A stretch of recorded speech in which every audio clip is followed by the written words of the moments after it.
శ్రీమన్నారాయణుడే స్వయంగా ఫలస్థుతి చెప్పినటువంటి మహోత్కృష్టమైనటువంటి గజేంద్ర మోక్ష గాథని ఎవరైతే ఈ గజేంద్ర మోక్షమనబడేటటువంటి కథని శ్రద్ధగా వింటున్నారో అందున విశేషించి గొప్ప గొప్ప వ్రతాలు ఏమైనా చేసిన తరువాత గజేంద్ర మోక్షాన్ని వినడం ద్విగుణీకృత పుణ్యం. లేదా మామూలుగా చేతులు ఒగ్గి నమస్కరిస్తూ స్వామి యొక్క ఈ కథని ఎవరు వింటున్నారో అటువంటి వారికి దుస్వప్నముల వలన వచ్చేటటువంటి బాధలు పోతాయి, రోగములు పరిహరింపబడతాయి, దరిద్రము తొలగిపోతుంది, ఐశ్వర్యం కలిసి వస్తుంది, గ్రహదోషముల వలన పీడలు వస్తుంటే ఆ పీడలు తొలగిపోతాయి, అపారమైన సుఖం కలిగి మనశ్శాంతితో ఉంటాడు. ఇంట్లో అస్తమానం మంగళతోరణం కట్టి శుభకార్యాలు చేస్తూనే ఉంటాడు. ప్రతిరోజు ఏ కోరిక లేకుండా ఈ పద్యాల్ని నిరంతరం అలా చెప్పుకునే అలవాటు ఉన్నటువంటి బ్రాహ్మణుడు ఎవడున్నాడో అటువంటి బ్రాహ్మణుడు అంత్యకాలమునందు యమదర్శనము చేయడు. వాడు శ్రీమన్నారాయణ దర్శనాన్ని పొంది ఆయన విమానంలో వైకుంఠాన్ని చేరుకుంటాడు, చేరుకుని మోక్షం పొందుతాడు. ఇప్పటి వరకు భాగవతంలో చెప్పిన కథలన్నీ ఒకెత్తండి, ఒక్క గజేంద్ర మోక్షం ఒక్కటి ఒకే. ఎక్కడో నీళ్లలో ఉండేది మొసలి, భూమి మీద తిరిగేది ఏనుగు. ఏనుగు ఎప్పుడు నీళ్లలోకి వెళ్లి అక్కడ నీళ్లలో ఉండవలసిన అవసరం ఏనుగుకు ఉండదు. అది ఉభయచరం కాదు, అది తాబేలు కాదు, కప్ప కాదు, భూమి మీద నీటిలో కూడా ఉంటుందనడానికి.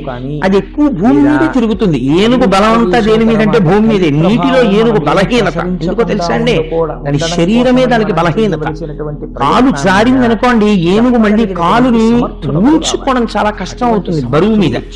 అట్లాంటిది అసలు నీళ్లలో కిందకి వెళ్ళి మొసలి భూమి మీదకి వచ్చింది అనుకోండి, 10 యోజనాలు విసిరేస్తుంది ఏనుగు మొసలి తొండం పెట్టి. అంత బలం ఏనుగుది, స్వస్థానం భూమి. అటువంటి భూమి మీద ఉండవలసిన ఏగు నీటిలో కిందికెళ్ళింది. అసలు ఒకవేళ వెళ్ళింది, పెడితే మొసలి పట్టుకుంది. సహజమది అరణ్యంలో ఒక ప్రాణి ఇంకొక ప్రాణిని తినేస్తుంది. అరణ్యంలో ఈ క్షణంలో భరతఖండంలో ఎన్ని అరణ్యాల్లో ఎన్ని బలహీనమైన మృగాల్ని ఎన్ని బలవత్తరమైన మృగాలు తినేస్తున్నాయో అది మృగన్యాయం. తింటే ఎలాగా? దానికి మనుష్యులు చెయ్యట్లేదా ప్రార్థన? అలాంటిది మొసలి పట్టుకుంటే ఓ ఏనుగు పురుషోత్తముడు గురించి ప్రార్థన చేసిందా? ఆ మాట చూడండి, పరీక్షిత్ అడగడం, పురుషోత్తముచే ఆరాటమిట్లు మానెను.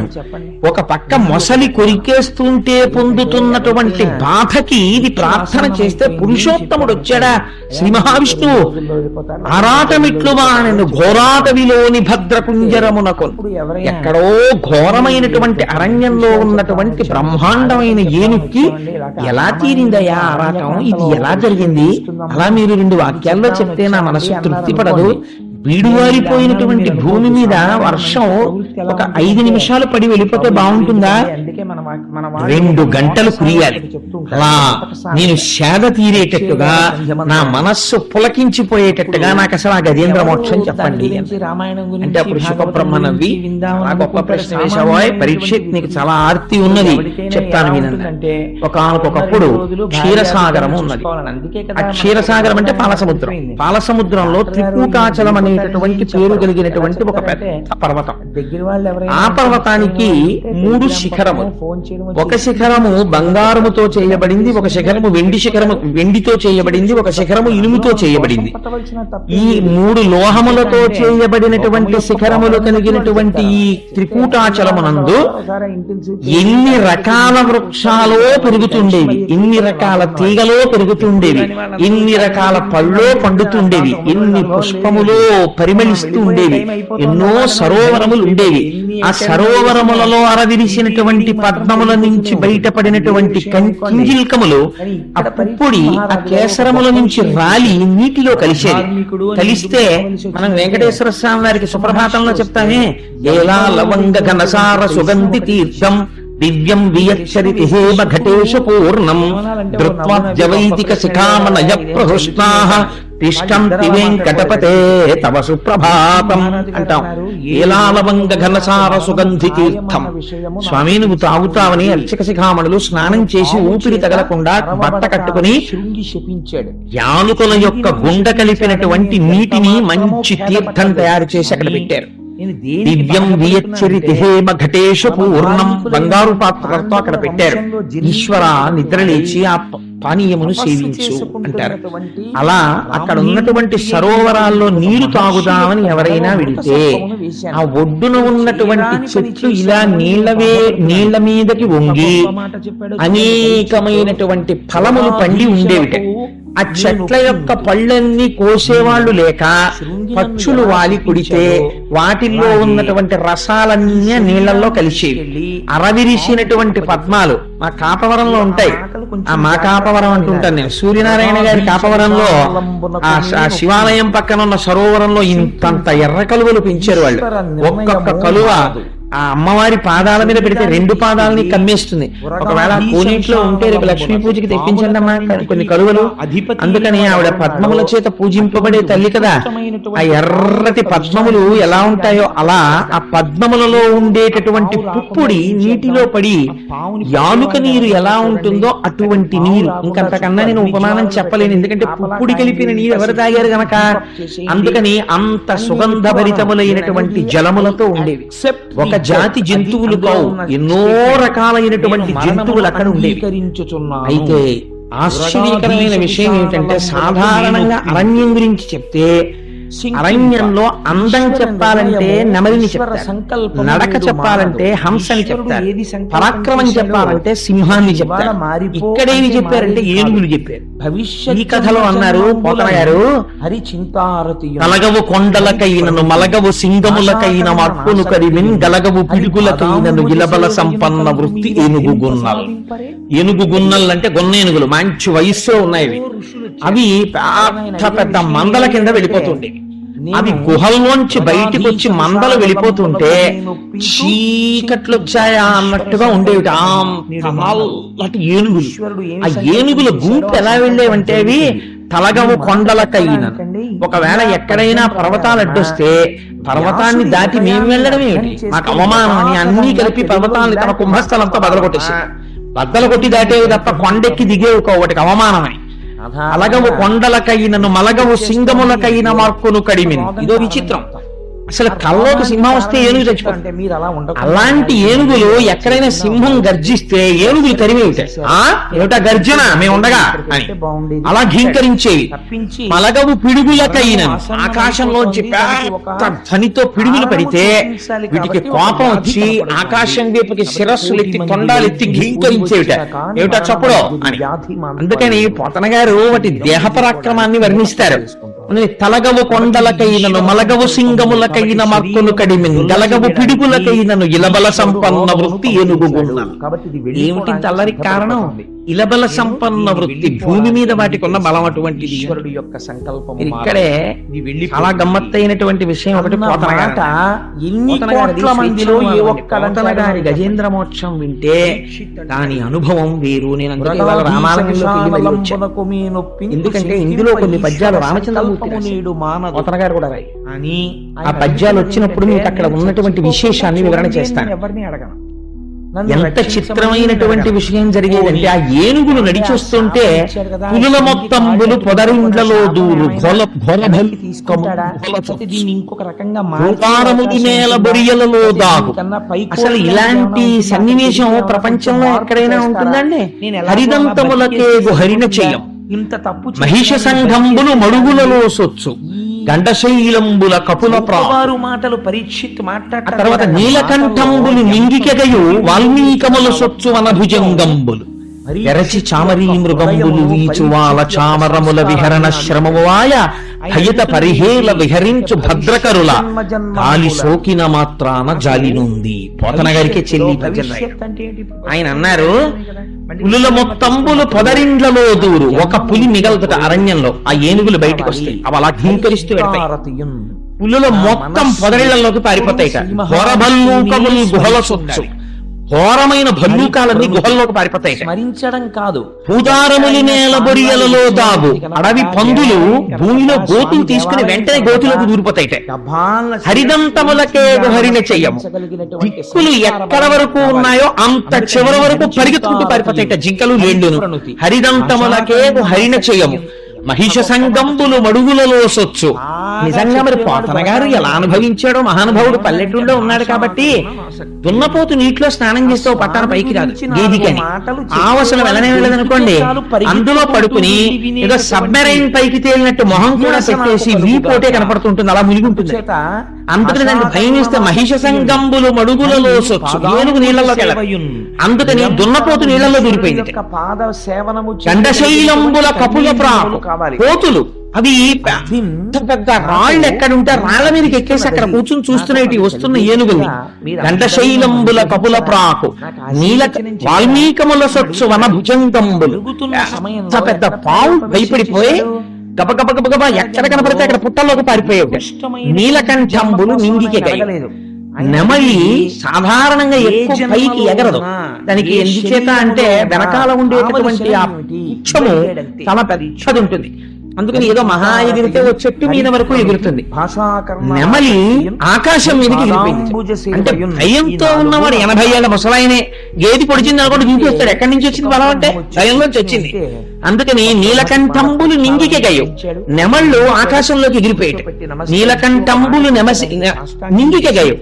అసలు ఆశ్చర్యకరమైనటువంటిది ఏమిటో తెలుసండి ఆ పద్యంలో, వెరచి చామరీ మృగంబులు వీచువాల చామరముల విహరణ శ్రమము వాయ భయత పరిహేల విహరించు భద్రకరుల గాలి సోకిన మాత్రాన జాలి. అనుకోకుండా వచ్చిన మనం ఈశ్వరుడికి చామరం వీజయామి అని ఒక సేవ చేస్తాం. చామరం ఎందుకు వేస్తారు చెప్పండి? ఛత్రం ధారయామి గొడుగు పడతారు. ఓ విషినికర్ర పెట్టి విసరచ్చు కదా స్వామివారికి, అలా విసర్రు. అసలు మీకు ఒక విచిత్రమైన విషయం చెప్పనండి, విషినికర్ర పెట్టి ఈశ్వరుడికి విసిరితే ఎలా విసురుతారో తెలుసా? పట్టుగుడ్డతో చేసినటువంటి విసినికర్ర చేసి సాంబ్రాణి పొగ మీద దాన్ని గమ్మత్తుగా అటు ఇటు పట్టి విసురుతారు. ఆ అందం చూడాలి సేవ చేసినప్పుడు. ఆ పొగ పట్టుగుడ్డ విషినికర్రకి పట్టుకుని ఇది విసురుతున్నప్పుడు ఆ సాంబ్రాణి ఆయన మీదకి ఎడుతుంది. అంత జాగ్రత్తగా వేస్తారు సాంబ్రాణి. రూపం వేసినప్పుడు అంత అందంగా వేయాలి. ఒక్కసారి అలా ముక్కు దగ్గర చూపించి ఇలా తీసేయాలి. ఓహో గిరగిర గిరగిర తిప్పుతుంటారు దాన్ని. అందుకే అర్చన అన్నది ఒక కళ, ఈశ్వరుడిని అర్చించడం. చంద్రశేఖర పరమాచార్య స్వామి వారు పూజ చేస్తుంటే పసిపిల్లలు అలా ఉండిపోయేవారు.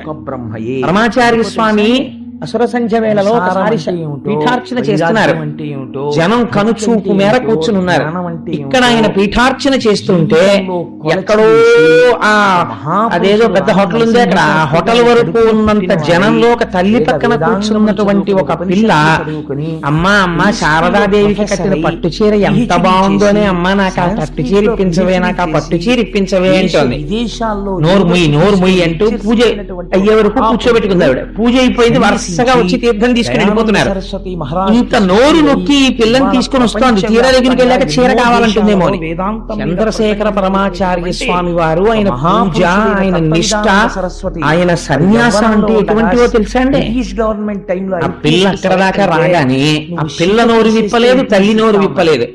తీర్థమిస్తున్న పరమాచార్యుల వారు పాత్ర పెట్టేసి శారదాదేవి పాదాలకు నమస్కరించి ఆవిడికి కట్టిన పట్టు చీర విప్పి చుట్టి కళ్ళకద్దుకుని ఆ పిల్ల చేతుల్లో పడేసి, చంద్రశేఖర పరమాచార్య మహాపురుషుడు, ఆయన ద్వికాలవేది అన్నీ తెలుసు మహానుభావుడికి, ఈశ్వరుణ్ణి అందుకే నడిచే దేవుడిని పేరు పొందారు మహాపురుషుడు.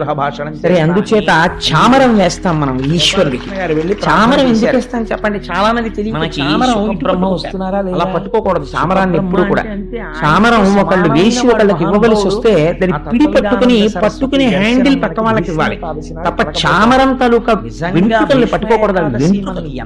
చామరీ మృగము అనబడేటటువంటి మృగము యొక్క వెంట్రుకలు అవి చిత్రం ఒకటి ఉంటుంది ఆ చామరీ మృగానికి.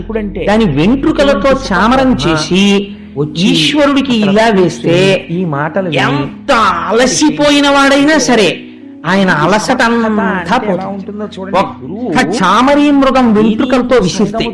అందుకే ఈశ్వరుడికి సేవలన్నిటిలో గొప్ప సేవ ఏదో తెలుసా అండి? చామరం వీజయామి. ఆ చామరం వేయడమే గొప్ప.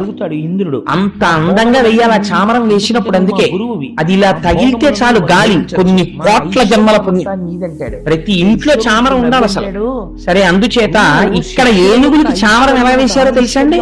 అవి భయద పరిహేల విహరించు భద్రక గాలి సోకిన మాత్రాన జాలి నుండి చామరీ మృగం వెంట్రుకల గాలి సోకితే ఈశ్వరుడి కలత తీరుతుంది. ఈ ఏనుగుల యొక్క విహారం చూసి వీటి భయంకరమైనటువంటి ఆ విహారము యొక్క గాలి సోకగానే ఏనుగులన్నీ నిలబడితే చామరీ మృగాలన్నీ వచ్చి వాటి చుట్టూ నిలబడి వాటి తోకలెత్తి వాటి తోకలకుంటాయి వెంట్రుకలు, ఆ తోకలతో వాటికి విసిరేస్తాడు. వెరచి చామరీ మృగంబులు వీచువాల చామరముల తమ తోకలనే చామరాలతో విసిరేస్తాడు. ఎంత గొప్ప సేవలు అందుకున్నాయో చూడండి ఆ ఏనుగులు. మరి అటువంటి ఏనుగులకి అధినాయకుడు ఒక ఆయన ఉండేవాడు. మరి ఆయన ఎంత గర్వంగా ఉంటారండి ఇంకా ప్రపంచంలో. ఇలాంటి స్థితి అయితే ఏమండి మీరు ప్రారంభించేటప్పుడు మన కథ అన్నారు, మరి ఏనుగు కథ చెప్తున్నారు కదా అని మీకు అనుమానం రావచ్చు. మన కథ అని ఎలా నిరూపించచ్చు అంటే, క్షీరసాగరంలో త్రికూటం ఉంది. క్షీరసాగరం అంటే ఈశ్వరుడు. ఈశ్వరుడు ఎక్కడున్నాడు? ఇక్కడే. నివారసూకవత్తన్వి పీతాభాస్వత్యనూపమ, రోజు చెప్తున్నాం కదా, ఇక్కడే ఉన్నాడు ఈశ్వరుడు హృదయ గుహలో. ఇక్కడ ఉన్నటువంటి ఈశ్వరుణ్ణి ఆధారం చేసుకుని ఈ శరీరం అంతా ఉంది. ఇదే త్రికూటాచలం. దీనికి 3 శృంగములు ఉన్నాయి, 3 కొమ్ములు. అవే బంగారు శిఖరము, వెండి శిఖరము, ఇనప శిఖరము. ఇవే సత్వగుణము, రజోగుణము, తమోగుణము. సత్వగుణం ఉన్నప్పుడు కాస్త భక్తిగా ఉంటాడు, ప్రశాంతంగా ఉంటాడు. రజోగుణం ఉన్నప్పుడు కోరికలతో ఉంటాడు.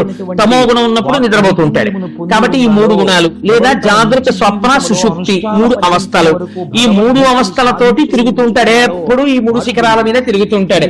ఇక్కడే ఎన్నో ఉద్యానవనాలు, సరోవరాలు, పద్మకింజిల్కాలు, పళ్ళు, చిలకల కొట్టడాలు, భోగాలన్నీ ఇక్కడే ఉన్నాయి. మామిడికాయలు వచ్చేటప్పటికి ఆవకాయ ఎట్టుకుందామా, మాగాయ ఎట్టుకుందామా, తొక్కుడు పచ్చడి ఎట్టుకుందామా, నూపిండి ఆవకాయ ఎట్టుకుందామా, కాయ ఆవకాయ పెట్టుకుందామా. ఒక్క నాలుక రుచి కోసం ఒక మామిడికాయని ఎన్ని రకాలుగా మారుస్తారో చూడండి. ఎక్కడి నుంచి వచ్చేవన్నీ బయట లేవు, ఇక్కడ ఉన్నాయి ఆ కోరికలన్నీ. అందుకని భోగస్థానములన్నీ ఇక్కడ ఉన్నాయి. ఇవి తృప్తి పడితేనే తృప్తి. అందుచేతనే ఇక్కడ ఈ త్రికూటాచలంలోనే అన్ని ఉన్నాయి. ఇది తిరుగుతున్నవాడు ఎవరు? జీవుడు తిరుగుతున్నాడు. ఈశ్వరుని యొక్క భక్తితో లేకుండా కేవలము నా అంతటి వాణ్ణి నేనన్న స్థితితో తిరుగుతున్నాడు. ఇదే ఏనుగులు తిరగడం. ఇలా తిరుగుతున్నటువంటి ఏనుగులకి దాహం వేసింది. అంటే ఇవి సంసారంలో ప్రవేశించాయి. ప్రతి మనిషికి ఒక వయస్సు వచ్చిన తరువాత ఈశ్వరానుగ్రహంగా కొన్ని లక్షణములు ఏర్పడతాయి. అవి ధర్మబద్ధం చేసుకుని ఆ కోరిక తీర్చుకోవడానికి సంసార ప్రవేశం చేస్తాడు గృహస్థాశ్రమంలోకి. అందుకని అది నీటి మడుగులో నీరు దాహం తీర్చుకోవడానికి వెళ్ళింది. గృహస్థాశ్రమంలోకి వెళ్ళిన వాడు ఎందుకు వెళ్ళాలి గృహస్థాశ్రమంలోకి అంటే ధర్మపత్నిని పొందుతున్నాడు. ఇద్దరూ కలిసి ధార్మిక కార్యక్రమాలు చేసి ఈయన్ని ఆవిడ తరింప చేసుకోవాలి. కర్దమ ప్రజాపతి దేవహూతిలాగా. కానీ ఈయన ఏం చేస్తారో మీరు ఎదరు చూద్దరు గాని. అందుకని ఇప్పుడు ఏనుగులన్నీ ఏం చేశాయి? బయలుదేరి వెళ్ళిపోతున్నాయి. పోతన గారు అన్నారు, ఈయనొక్కడు దారి తప్పాడు కొన్ని ఏనుగులతో. ఎందుకు దారి తప్పాడు? మరి రోజు తిరుగుతున్న అరణ్యమే కదా అందుకని ఎందుకు దారి తప్పాడో మేము చెప్తాను చూడండి అన్నారు వ్యాసుల. ఆ ఏనుగు రాజు. దానికి భార్యలు ఎంతమందో తెలుసా అండి? కొంచెం జాగ్రత్తగా వినండి మీరు ఆ సంఖ్య. ఆ ఏనుగు యొక్క భార్యల సంఖ్య 10 లక్షల కోట్లు. అంతమంది భార్యలు పరివేష్టించున్నారు ఆ ఏనుగు. ఆ ఏనుగుకి భార్యలు అంతమంది ఉంటే ఇంకా బంధువులు, అయినవారు, స్నేహితులు, రాజు కాబట్టి పరివారము, వీళ్ళు ఎంతమంది ఉంటారో మీరు ఆలోచించండి. జీవుడు ఒక్కడే ఎంతమంది భార్యలు, ఎన్ని శరీరాలు ఎత్తాడో లేరు. 10 లక్షల కోట్ల మంది భార్యలు. ఇంతకు ముందు కుక్కగా ఉన్నప్పుడు ఆడకుక్క నా భార్య, ఇంతకు ముందు నేను బావుడి పిల్లిగా ఉన్నప్పుడు ఆడపిల్లి నా భార్య. ఇక్కడ లేదు కాబట్టి ధైర్యంగా చెప్పేస్తున్నాను, ఈ జన్మలో మా ఆవిడ నా ఈశ్వర నా భార్య. ఒక్కొక్క జన్మలో ఒక్కొక్క భార్య. ఈశ్వరానుగ్రహం ఉంటే ఈ జన్మతో ఈ భార్యలు ఈ గొడవలు లేకుండా వదిలిపోతే అంతకన్నా అదృష్టం లేదు. అందుకని ఏమైంది? కాబట్టి 10 లక్షల కోట్ల మంది భార్యలు, ఇంతమంది భార్యలు, ఇంత పరివారంతో తిరుగుతున్నాడు. వీళ్ళందరూ నా వాళ్ళు, నన్ను రక్షిస్తారంటున్నాడు. వీళ్ళేం చేస్తున్నారు? ఆడమరిపిస్తున్నారు. ఎలా మరిపిస్తున్నారో తెలుసా అండి? కొంతమంది వెళ్లి తామర పువ్వులు తీసుకొచ్చి ఆయన మీద పెట్టారు. పెడితే ఇప్పుడు ఆయనకి ముందు నీళ్లు పోశారు. ఎక్కడి నుంచో కాసిన అక్కడ దొరికినటువంటి నీళ్లు ఎత్తుకొచ్చి పోశారు. పోస్తే కానీ తాగడానికి కావలసిన నీళ్లు కావాలి. ఆ నీళ్లు పోస్తే ఆయన నీటితో కూడినటువంటి సెలయేళ్లు ప్రవహిస్తున్న పర్వతంలా ఉన్నాడు. కొంతమంది అక్కడ ఇక్కడ పూసిన పువ్వులు తెచ్చి ఆయన మీద పెట్టారు. పువ్వులతో శోభిస్తున్న కొండలా ఉన్నాడు. పువ్వులతో చేయడం ఏమిటని ఇంకొంచెం ముందుకెళ్లాలనుకున్న వాళ్ళు పద్మగంధములు పుప్పుడిని తీసుకొచ్చి ఆయన మీద జల్లారు. ఇప్పుడు ధాతువులతో శోభిల్లుతున్న కొండలా ఉన్నాడు, చిప్పలేరు ఆయన మీద జల్లారు కొంతమంది. ఇప్పుడు ఆయన్ని చూస్తే మంచి మరకత మాణిక్యాలతో శోభిస్తున్న పర్వతంలా ఉన్నాడు. కొంతమంది పెద్ద పెద్ద లతలు తూండ్లు తీసుకొచ్చి ఆయన మీద వేశారు. నాగభూషణుడైనటువంటి పరమశివుడిలో ఉన్నాడు. ఇంతమంది ఇన్ని కానుకలు ఇచ్చి నీకన్నా మాకెవరున్నారంటుంటే పొంగిపోతున్నాడు. ఇదే గారికి అంటే ఎందుకు వచ్చాడో సంసారంలోకి మర్చిపో. 7 రోజులలో ఇప్పుడు ఏమైంది? తిరిగాడు తిరిగాడు తిరిగాడు తిరిగాడు, నీటి కోసం వెతికాడు వెతికాడు వెతికాడు, చిట్ట చివరికి ఒక సరోవరం. ఆయన దేశాన్ని ఏలినవాడు, అద్భుతమైనటువంటి సరోవరం, అదే సంసారం. దీన్ని ఒడ్డు నుండి నీరు త్రాగాలి అంటే ఎందుకు అందులో ప్రవేశించాడో గుర్తు పెట్టుకోవాలి. కానీ ఈయన ఏం చేస్తున్నాడు? సరోవరం కనపడగానే పొంగిపోయి అబ్బా బాగుందో ఈ సరోవరం అనుకున్నాడు. అంతకు ముందు అందులోకి ఎవరు ప్రవేశించినట్లు ఆధారాలు లేవు. దాని నిండా పద్మాలే, చుట్టూ చెట్లే, ఆ చెట్ల యొక్క నీడ ఆ నీటిలో కనపడుతోంది. అరవిరిసినటువంటి పళ్ళు, రొద చేస్తున్నటువంటి జంకారం చేస్తున్నటువంటి తుమ్మెదలు, అందులో రకరకాలైన చేపలు, ఎండ్రకాయలు, మొసళ్ళు ఇలాంటివన్నీ ఉన్నాయి. అంత నీటిని చూడగానే పొంగిపోయింది ఆ ఏనుగు. తన భార్యలందరితో కలిసి నీళ్లలో దిగాడు. నీరు తాగేవాడు నీళ్లలో దిగాల, నీటి ఒడ్డు నుండి తాగాల? నాకు దాహం వేసింది అనుకోండి, బిందెలో దూకేయకూడదు. నేను బిందెలో నీళ్లు తాగాలి, దూకినా పట్టదనుకోండి గొడవలేదు. ఓవర్ హెడ్ వాటర్ ట్యాంక్ లో దూకేయకూడదు కదా, అందుకని ఆ నీరు తాగాలంతే. అని ఈయన చేస్తున్నాడు, సరోవరంలోకి దూకాడు. ఈయన దూకితే వెనకాల వాళ్ళు దూకేశారు, ప్రభువు దూకేశారు, మనకే వాళ్ళు దూకేశారు. చుట్టూ భార్యలు నిలబడ్డారు. ఇప్పుడు ఈయనకు కోరిక పుట్టింది, నేను ఎంత మునగాన్నో నా భార్యలందరికీ చూపించాలి. కాబట్టి ఏం చేశాట అంటే, ఇకలోకేంద్రుడు హస్తరంధ్రముల నీరెక్కించి పూరించి చండభమగ్గంబునకెత్తి నిక్కివడి నుడ్డాడించి పింజింప ఆ రభటి నీరములోన పెల్లగసి నక్రగ్రాహపాటీనముల్ అభమందాడు మీన కక్కటములం పట్టెన్ సురల్ ములాంపడం. పోతన గారికే చెల్లిందండి అనువాదం. గట్టిగా పాదములను ఊడ్చుకుని నిలబడినటువంటి వాడే తాగడానికి వెళ్ళిన వాడు నీళ్లు తాగడం మానేశాడు. ఇహలోకేంద్రుడు హస్తరంధ్రముల నీరెక్కించి పూరించి కొండని నీళ్లు తాగాడు. నీళ్లు వెళ్ళాయి. ఎలా లాగాడు? విపరీతమైన హార్స్ పవర్ తో లాగేశాడు. ఒంట్లో ఓపిక ఉంది కదా మరి, అందుకని కండ కావడం అంత నీళ్లు లాగాడు. లాగితే ఆ నీటి వేగంతో పాటుగా చేపలు వెళ్ళిపోయాయి లోపలికి, మొసళ్ళు వెళ్ళిపోయాయి, ఎండ్రకాయలు వెళ్ళిపోయాయి. ఆ తొండంలోకి వెళ్ళిపోయిన తర్వాత ఇప్పుడు ఏం చూశాడు? ఒక్కసారి భార్యల వంక చూశాడు. ఆ నీరంతా తొండంలో నిలబెట్టి చూశారా ఎంత నీరు లాగేశానో అన్నాడు. అంత నీరు లోపలికి వెళ్ళిపోగానే వాళ్ళు తెల్లబోయా మా ఆయన శక్తిని చూస్తున్నారు. ఇప్పుడు ఊంచుకుని ఆ తొండాన్నిలా పైకెత్తి లైవ్ టెలికాస్ట్ ఇస్తారండి పోతన గారు. ఇహలోకేంద్రుడు హస్తరంధ్రముల నీవెక్కించి పూరించి చండమ మార్గంబునకెత్తి నిక్కివడి నుడ్డాడించి పింజింపాడు. ఇలా పెట్టి బాగా బలం ఊంచుకుని ఇప్పుడు మళ్ళీ ఆ తొండాన్ని పైకెత్తి ఆకాశం నిర్మించాడు. ఇలా పెట్టి పైకి చిమ్మితే లోపల ఉన్నటువంటి గాలి శక్తితోటి ఎంత ఆశ్చర్యం జరిగిందో తెలుసా అండి? ఈ తొండంలో ఉండిపోయినటువంటి చేపలన్నీ విడిపోయి మీనరాశిలో పడిపోయి, ఇందులో ఉన్న ఎండ్రకాయలన్నీ విడిపోయి కర్కాటక రాశిలో పడిపోయి, ఇందులో ఉన్న మొసళ్ళన్నీ విడిపోయి మకర రాశిలో పడిపోయి 3 రాసుల్లో పడేటట్టు కొట్టినారు. ఇది చూసి దేవతలు ఆకాశంలో తిరుగుతున్న వాళ్ళు ముక్కున వేలేసుకుని ఉండిపోయారు. ఏమి ఏనుగురా, ఏం బలం రా ఇది అన్న. పెళ్లి చూపులు అయిపోయి ఇహలోకేంద్రుడు హస్తరంధ్రముల నీరెక్కించి పూరించి చండభమర్గంబునకెత్తి నిక్కివడి నుడ్డాడించి పింజింప ఆరభటి నీరములోన తెల్లగసి నక్రగ్రాహపాటీనముల్ లభమందాగడు మీన కర్కటములం పట్టెన్ సురల్ మ్రాంపడ. ఇలా చేశాడు. ఆయన చుట్టూ ఉన్న వాళ్ళందరూ కూడా చాలా సంతోషపడిపోయారు. అబ్బో చూసావా మా ఆయన ప్రజ్ఞ అనుకున్నారు. ఆయన దిగిపోయాడు, ఆయనతో పాటు భార్యలు దిగిపోయారు, బిడ్డలు దిగిపోయారు, బంధువులు దిగిపోయారు, స్నేహితులు దిగిపోయారు, పరివారం దిగిపోయారు, అందరూ దిగిపోయారు. నీళ్లు తాగేస్తున్నారు, నీళ్లు చిమ్మేస్తున్నారు, తొండంతో కొట్టేస్తున్నారు, కాళ్ళతో తొక్కేస్తున్నారు, పువ్వులు పీకేస్తున్నారు. కనబడినటువంటి చిన్న చిన్న మొసళ్ళని వాటిని తొక్కి చంపేస్తుంటే పావు గంట అయ్యేటప్పటికి చచ్చిపోయిన చేపలు, తాబేళ్లు అన్ని తిరగబడిపోయి ఆ నీటి మీద తేలిపోయి పద్మములు తెగిపోయి గట్లు తిరగబోయబడి కొమ్మలు విరిగిపోయి నీరు బురదైపోయి అంతా కూడా కల్మషం. ఒకదాని మీద ఒకళ్ళు నీళ్లు జల్లేసుకుంటూ మళ్ళీ ఒడ్డుకొచ్చి మట్టి పోసేసుకుంటూ మళ్ళీ నీళ్లలోకి వెళ్ళి మళ్ళీ నీళ్లు పోసేసుకుంటూ ఏనుగులు స్నానం చేస్తుంటే చూడడం ఎంత అందంగా ఉంటుందో. నిజంగా మా చిన్నతనంలో మా ఊరు సర్కస్ వచ్చినప్పుడు ఏటికి ఏనుగుల్ని తీసుకొచ్చేవారు స్నానానికి. ఏటికి స్నానానికి వచ్చిన ఏనుగుల్ని చూడడానికి ఒక పీరియడ్ క్యాన్సిల్ చేసి పంపించేవారు మా స్కూల్లో. అంత గొప్ప స్కూల్ మాది.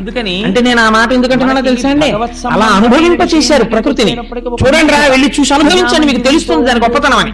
మేమందరం ఏటిగట్టెక్కి కూర్చుంటే ఆ ఏనుగులన్నీ వచ్చి ఏట్లో స్నానం చేసి ఘీంకారాలు చేసుకుంటూ ఆడుకుంటూ ఇసుక ఒడ్డుకొచ్చి ఇసుక తీసుకుని మళ్ళీ ఇలా పోసేసుకుని మళ్ళీ వెళ్ళి మళ్ళీ స్నానం చేసేసి ఆ ఒడ్డుకొచ్చి ఇలా పడుకుని ఆడుకుంటుంటే గంటల గంటలు చూసి చీకటి పడిపోయిన తర్వాత ఆ మెళ్ళో గంటలు టాంగ్ టాంగ్ అని మోగుతూ మామటి వాళ్ళు హాయ్ హాయ్ అంటుంటే మళ్ళీ ఏనుగులన్నీ నడిచి వెళ్ళిపోతుంటే వాటి కాలు వంక చూసి వాటి గోల్డ్ వంక చూసి దాని తొండం వంక చూసి దాని వీపు వంక చూసి మేము పొంగిపోయి వచ్చేవాళ్ళం. ఎదర గజేంద్ర మోక్షం చెప్పాలని ఈశ్వరుడు ఏనుగుల్ని బాగా చూపించాడేమో నాకు. అందుకని అలా ఎంత సంతోషంగా ఉండేదో ఆ ఏనుగుల్ని చూస్తే. అంత అల్లరి ఒకటా రెండా కొన్ని కోట్ల ఏనుగులు ఇంత అల్లరి చేస్తున్నాయి సరోవరంలో. ఇంత అల్లరి చేస్తుంటే ఇన్ని ప్రాణులు చచ్చిపోతుంటే ఒకరు చూశారు. ఎవరు వారు? సరసిలో నుండి పొడగని సంభ్రమించి ఉదరి కుప్పించి లంఘించి హుంకరించినదా హాను కబళించి పట్టు స్వర్భాను పడి ఒక్క మకరేంద్రుడి భరాజు నుడిసిపట్టి వచ్చాను ఈ లోకం. గారు ఒక అద్భుతమైన సామ్యం వేసేశారు. గ్రహణంలో సూర్యుణ్ణి పట్టినట్టు, అంటే గ్రహణం వదిలిపెట్టాను అలా ఆ నీటిలో ఉన్నటువంటి ఒక పెద్ద మొసలి చూసి ఈ ఏనుగు చాలా అల్లరి చేస్తోంది. ఇంత అల్లరికి ప్రధాన కారణము ఈ నాయక ఏనుగే, దీన్ని పట్టుకోవాలని అనుకుని గుబ్బ గుబ్బ గుబ్బలాడించింది. ఒక్కసారి తల పైకెత్తి చూసింది. అక్కడుంది ఏనుగు. ఆ ఏనుగు కాలు పట్టుకోవాలి. మొసలి రావడం అంటే చాలా గమ్మత్తుగా వెళ్ళిపోతుంది. అన్ని ప్రాణుల్లో రాదు మొసలు వచ్చే. 5 రూపాయల గోళీకాయలని మా చిన్నతనంలో ఉండేవి, ఇంతంత గోళీకాయలు. అలా కళ్ళు ఒక్కటే ఇలా రెప్పలు తీసి నీటి మీద పెట్టి మిగిలిన శరీరం అంతా నీటిలో పెట్టి మొప్పలో ఏవో ఇలా ఆడించదు, నిశ్శబ్దంగా నీటి మీద ఇలా వచ్చేస్తుంది. వచ్చి అంత దూరంలో ప్రాణి ఉందనగా తను నీటిలో మునిగిపోయి నీటి అడుగు నుంచి వస్తుంది. నీటి అడుగు నుంచి వచ్చి ప్రాణి యొక్క కాలు పట్టుకుంటుంది. ఇంకేది పట్టుకుంటుంది, కంఠం పట్టుకోవడం మార్చుకోవాలి, కాలు పట్టుకుంటుంది. నేను చెయ్యవలసిన ఈశ్వరుడి గురించి. అందుకని ఆ కాలు పట్టుకోగానే మన నోటిలో మసలి కాలు పట్టిందా, ఎంత బలమైన ప్రాణినా సరే ఇక పెద్ద వయసు అయిపోయింది కదా, అంత గమ్మత్తుగా చూసింది. అందుకని ఎంత వర్ణన చేశారో చూడండి పోతన గారు. గుబగుబలాడించి హుక్కారం చేసి నీటిని జిమ్మి తోక కొట్టి దూరం నుంచి చూసి నీటిలో మునిగి దాని కాలు ఎక్కడుంటుందో ఊహ పట్టి సరసిలో నుండి పొడగని సంభ్రమించి ఉదరి కుప్పించి లంఘించి హుక్కరించి మంచం మీద పోతాడేమో ఆనుకబలించి పట్టు స్వర్పాను పగిది ఒక్క మకరేంద్రుడి భరాజు ఒడిసిపట్టి అరుపుగా నీటి అడుగు నుంచి వచ్చి ఈ ప్రభువు అయినటువంటి ఏనుగు యొక్క కాల్ని పట్టేసి ఈ ఏనుగులన్నీ కూడా అప్పటి వరకు తుండంబుల పూరించుచు గండంబుల చల్లు కొనుచు గలగల రవముల్ మెండుకు నవలద కడుపుల నిండంవే దండ కోటి నీటింత్రాగెన్. నేను ఒక ఈ పట్టుకోవడానికి ముందు క్షణం వరకు దృశ్యం ఎలా ఉందో మీరు బాగా లోపల ధారణ చెయ్యాలి. తుండంబుల పూరించుచు ఒక్కొక్క ఏనుగు తొండంతో నీళ్లు నాగుతోంది. తొండంబుల పూరించుచు గండంబుల చల్లు కొనుచు గలగల రవముల్. చప్పుడు నవ్వులు అల్లరి కేరింతలు ఒకళ్ళ మీద ఒకళ్ళు నీళ్లు చల్లుకుంటూ వలద కడుపుల నిండంవే దండ కోటి నీటింత్రాగెన్. పెద్ద పెద్ద బాణలంత కడుపుల్లోకి నీళ్లు తాగేసిన తర్వాత ఏం చేసి ఉండాలి, ఇవి దాహం తీరిపోయింది కాబట్టి గట్టెక్కిపోతుంది. కానీ ఇవేం చేసాయి, దాహం తాగాక సరస్సు పాడులోకి వెళ్ళి ఎందుకు సంసారంలోకి వెళ్ళాడో మర్చిపోయాడు. స్నాతకంలో గురువు ఏం చెప్పాడో మరిచిపోయి సంసారాన్ని భోగస్థానంగా మార్చాడు. తెలుసు వాడు ఎందుకు అది. ఇప్పుడు నీటి అడుగు వచ్చిన దాన్ని ఎవరు వచ్చారు, వచ్చి పట్టుకో. ప్రశాంతముగా బ్రతకలేవు. నీటి అడుగు నుంచి మొసలి వచ్చి పట్టుకోవడం అంటే ఏమిటో తెలుసా అండి? సంసారము ఇంద్రియములు పట్టుకోవడం ఒక లక్షణం. ఇంద్రియ లౌల్యాన్ని కాలము అనబడేటటువంటిది నడిచి వెళ్ళిపోతుంటుంది. నీ గతం కాలాంతర్గతముగా కాలములో మృత్యు వచ్చేస్తుంది. ఈశ్వరుడి గురించి ఎందుకు కాలములో తాను ఇంకా కోరికలు కోరుతూనే ఉంటాడు. కాలము అడుగు నుంచి మృత్యు వస్తుంది. మృత్యు వచ్చి దేన్ని పడుతుంది? కాళ్ళని. వాచాలత్వము. గమ్మత్తు ఏమిటో తెలుసా అండి? దేని గురించి మాట్లాడతారో తెలుసా? సాధారణ మనిషి సంస్కారం ఉంటుంది. దాన్ని అంత్యేష్టి సంస్కారం. ఒక అహంకార సంస్కారం జరిగినప్పుడు కాళ్ళు పాదాలు రెండు దగ్గర చేర్చి రెండు బొటన వేళ్ళని కట్టేస్తారు ఒక మంత్రం. అంటే ఇంతకాలం పనికి మాలిన తిరుగుళ్ళని ఈ కాళ్ళతోనే సాధితముల కింద చెప్పుకుంటాడు. ఇక ఈ కాలు తిరగదు. కాబట్టి దీన్ని కట్టేసి క్షమార్పణ చెప్పడం. ఇప్పుడు ఇవి తిరగవు కనుక దీన్ని మోసేయవచ్చు అని అనుజ్ఞనిస్తారు. అప్పుడు పంచభూతాల్లో కలపడానికి కొత్త కర్రల మీద పెట్టుకుని ఎప్పుడో కాబట్టి మృత్యువు దేనిని పట్టినది? కాలును ఏదో లేనిపోయినటువంటి అనారోగ్యం వచ్చేసి జబ్బుడిపోయి ఇంటెన్సివ్ కేర్ యూనిట్ లో ఉన్నవాడు క్యాంప్ వెళ్ళాలో లేకపోతే ఎక్కడికో వెళ్ళాలంటే వెళ్తాడేంటి? అందుకని వచ్చి పట్టింది. పడితే అంత తెలివి తక్కువ ఏంటంటే మనం వచ్చి మృత్యువో రోగమో పట్టేసింది అనుకోండి, పట్టుకుంటే అయ్యో వచ్చేసిందండి అని చెప్పి అలా కూర్చుంటే స్పెషలిస్ట్ దగ్గరికి వెళ్తాం, సూపర్ స్పెషాలిటీస్ దగ్గరికి వెళ్తాం. అందుకని పోతన గారు ఎంత గొప్ప వర్ణన చేశారో చూడండి. కరి దిగుచు మకరి సరసికి కరిదరికి మకరి దిగుచు గర్ర కరిదరయన్ కరికి మకరి మకరికి కరి భరమనుచును అటల కొటల భటులరుదు పడే. ఈ క్వాలిఫికేషన్ ఏనుగు యొక్క పట్టు విడిపించుకుందామని ఉద్యోగం కానీ మొసలి పట్టు విడిపించుకుందామని ఏనుగు చూస్తాను. మిగిలిన కోరికలు పక్కన పెట్టేయండి. ఈ మొసలి పట్టు తప్పించుకుని గట్టి ఎక్కేద్దాం అని ఏనుగు చూస్తాను. ఎలాగైనా ఏనుగు గట్టి ఎక్కకుండా నీళ్లలోకి రాగేద్దాం మొసలి చూస్తోంది. దీన్ని మరణానికి తోసేద్దాం రోగం చూస్తుంటుంది. ఎలాగో అలా హాస్పిటల్ నుంచి బయటపడిపోదాం మనిషి. అందుకని కరి దిగుచో మకరి సరసికి కరిదరికి మకరి దిగుచో కరకరిదరయం కరికి మకరి మకరికి కరి భరమనుచును అతల కుటల భటులు అరుదుపడాను. ఈ యుద్ధంలో ఎవరెవరికి తోడురారు, ఎవరి రోగంతో వాడే పోరాడాలి. ఎంతమంది ఉన్నా నాగారండి ఇంకో మంది చేసుకోండి, ఇంకో మంది చేసుకోండి, ఇంకో డాక్టర్ దగ్గరికి వెళ్ళండి అంటారు. కానీ రోగాన్ని ఎవడు పంచుకుంటాడండి? రోగంతో యుద్ధం ఇంకెవరు చేయడు, తనే చేసుకోవాలంతే యుద్ధం. అందుకని ఏం చేస్తాను? ఇంతమంది మరి ఏం చేస్తున్నారు వీళ్ళందరూ? ఇంతమంది ఉన్నారు కదా, 10 లక్షల కోట్ల మంది భార్యలన్నావు కదా నువ్వు ఇందాక. వీళ్ళందరూ తొక్కేయకూడదా మొసల్ని? ఇంతమంది పరివారం ఉన్నారు కదా అంటే పోతన గారు అన్నారు. అలా నువ్వు అనుకుంటున్నావేమో, నేను నిజం చెప్తాను విను ఏం చేస్తున్నారో.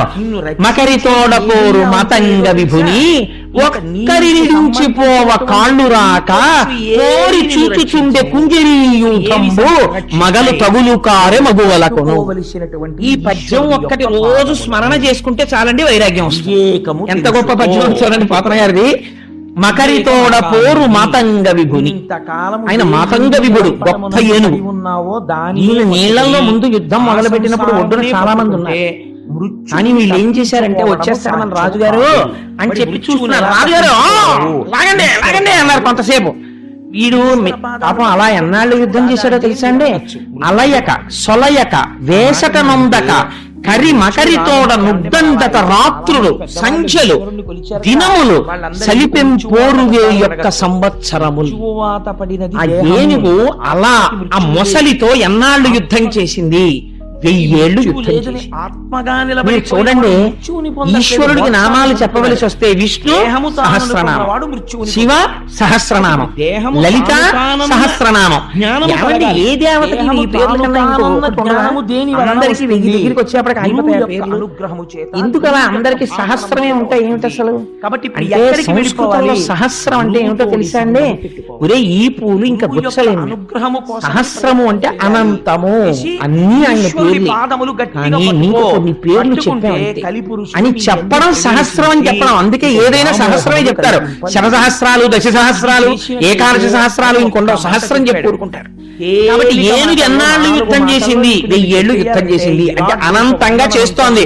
ఎన్ని జన్మల్లో చేస్తున్నావు నువ్వు మృత్యుతో యుద్ధం? హరి లేని ఎలా చేసింది అంటే రాత్రులు సంధ్యలు దివసంబులు, రాత్రి చేసింది, సంధ్యాకాలంలో చేసింది, పగలు చేసింది.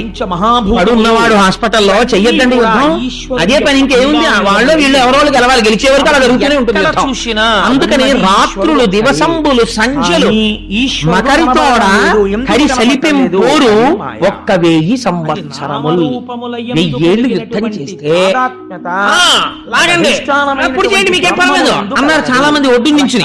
పాపం ఏనుగు ఇప్పుడు బలం ఏమిటి, కొండం పెట్టి కొడుతోంది ఆ మొసలు. ఎప్పుడు తొలగిపోతుంది చేసిందో తెలుసా అండి, చాలా గమ్మత్తుగా అది కొడుతుంటే నీటి నుంచి తొండం వెళ్ళి దాని మీద దెబ్బ తగిలితే దాని ప్రాణం పోయినట్టు అయిపోయేది మొసలు.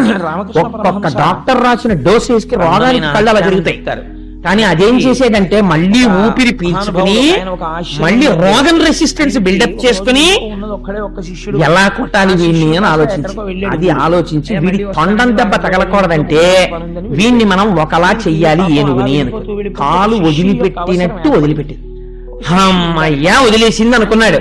అనుకోగానే వెనక 2 కాళ్ల మధ్యలోంచి 4 కాళ్ల మధ్యలోకి వచ్చి ఎగిరి పైకి లేచి దాని కడుపు అంతా కొరికేసి, నాకేం తెలియదే అంటే మందులు వేసుకోగా అన్నహితో చేయనన్నాడు. కాబట్టి ఏం చెప్తానంటే బాబా మందులు వేసుకుని వీక్నెస్ వచ్చేస్తోంది, అన్నం అంటే రెపల్సివ్ యాటిట్యూడ్ వచ్చేసిందండి, మందులు వేసుకోవాలి డాక్టర్లు అంటారు, ఇక్కడ తిందామంటే వంట పట్టం, ఏమీ తినబుద్ధి, ఎంత మంచి పదార్థమైనా తినబుద్ధి. ఆయన అలా అంటారు కానండి, తినదు అంటారు కానీ నాకు తినాలని ఉండదా, ఇంతకు ముందు తినలేదా, ఇప్పుడు తినలేకపోతున్నాను నా కర్మ అంటుంది పాపం ఆవిడ. ఎందుకంటుంది లోపల ఉన్నటువంటి వ్యగ్రత అటువంటిది. కాబట్టి ఏమవుతుంది, కడుపు కొరుకుతోంది, తోక కొరుకుతోంది, ఎగిరి వీపు కొరుకుతోంది, శిథిలం చేసేస్తోంది, అంటే శరీరాన్ని అంతటినీ సంతులు విరగ్గొట్టేస్తోంది. మళ్ళీ వచ్చి ఎప్పుడైనా అలాగే పోని నీరసంతో పోన్లే కొరికింది ఎలాగో అలా ఒడ్డెక్కేద్దామని మెల్లిగా కాలు తీసి 2 అడుగులు వేసేటప్పటికి మళ్ళీ వచ్చి పట్టుకునేది కాలు. ఎలా పట్టుకునేదో తెలుసా అండి, ఇంకా కాలు తీయడానికి ఇంటికి వచ్చినట్టు వస్తాడు. నేను మొన్నటి వరకు ఒక కేసు చూశాను విశాఖపట్నంలో, ఆ సూర్యకళామందిరంలో ఉపన్యాసాలు చెప్తున్నప్పుడు ఏ రోజుకి ఆ రోజే ఉపన్యాసం అయిపోతుందేమో అనుకునేవాడిని. రోజు పూజలో అమ్మవారికి నమస్కారం పెట్టేవాడిని, అమ్మ మాట ఇచ్చాను ఈ ఉపన్యాసాలు అయిపోయే వరకు ఆవిడకి ఆయుర్దాయం పోయమ్మా అని. అలాగే మహాతల్లి బతికింది. హాస్పిటల్కి తీసుకెళ్ళిపోయిన బాబాయ్ మేము ఉంచుకోం బాబాయ్, ఎందుకు తీసుకెళ్ళిపోండి ఇంటికి తీసుకురాను, మళ్ళీ ఊపిరి వచ్చేస్తుండను, మళ్ళీ 2 రోజులు మళ్ళీ వెళ్ళిపోతుండను, ఇంత ప్రస్థానం.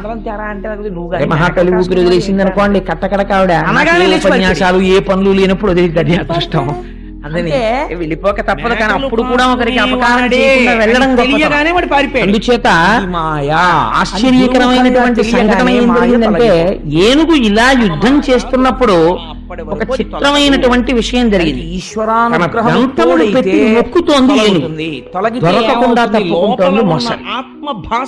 ఇలా యుద్ధం జరుగుతుండగా చాలా మంది ఇప్పటి వరకు గట్టు మీద ఉన్నారు, అలలు కదులుతుంటాయి. వీళ్ళందరూ అన్ని పనులు మానేశారు, గట్టు మీద కొన్నాళ్ళు నిల్చున్నారు. వీళ్ళందరూ ఏమన్నారో తెలుసా అండి, కదిలిందా ఒక్కొక్కడు మళ్ళీ నేను ఒక 2-3 రోజుల్లో కనిపిస్తానండి, అంతగా ఏమైనా అవసరం ఉంటే ఫోన్ చేయండి సుమా, మీరేం మొహమాట పడద్దు, రాత్రి పగలు ఏమైనా అనుకుంటారేమోనని, మీకు ఏ అవసరం ఉన్నా సరే తప్పకుండా ఫోన్ చేయండి వెంటనే వచ్చేస్తానంటారు. అంటే ముందు ఇక్కడి నుంచి వెళ్ళిపోవడం పొంది ఎందుకని ఎన్నాళ్ళు ఉంటాం సెలవు పెట్టుకుని, ఈయనేమో తేల్చడం అటో ఇటో, అదో గమ్మత్తైన మాట ఆయన చేతిలో ఉందంటే కళ్ళకి కట్టినట్టు చూపించారు లైవ్ టెలికాస్ట్. పోతన గారు నీకదేరా గజం అంటే అని. అందుకని ఏమంటారంటే వీళ్ళందరూ ఉడుపు మాట్లాడే మాట అందరికన్నా చాలా గమ్మత్తుగా ఉంటుంది.